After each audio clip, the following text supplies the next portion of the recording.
What comes to your mind when you hear the word war?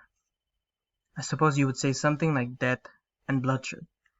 But would you be surprised to hear that a war can save someone's life? That's exactly what happened in The War That Saved My Life, a 2016 Odyssey Award-winning historical fiction book written by Kimberly Bradley.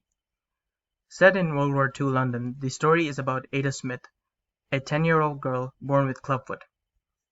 Her mother treats her poorly and even becomes physically abusive towards her because of the disability. However, Ada is very close to her younger brother, Jamie, and is even very protective of him.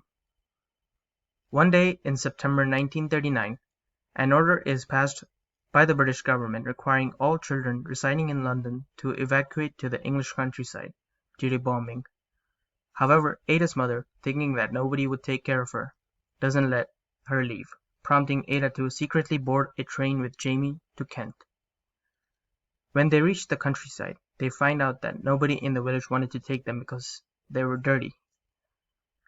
As a last resort, they are assigned to live with Susan Smith, who initially rejected taking care of them because she didn't want any children, but later forced to take them in. She asked the doctor who is inspecting Ada when she arrived in Kent in chapter 7 of the book, "But what do I do with them? I have never been around children. Will Ada and Jamie be able to live happily with Susan, or will she live the same miserable and neglected life that she had when she was with her mother? Will her mother come back and take her back to London?" Get answers to these questions and see how the relationship between Ada and Susan takes shape by reading The War That Saved My Life. I would recommend this book because of the title of the book. When I heard the title of the book, I was eager to learn more about how a war can really save someone's life.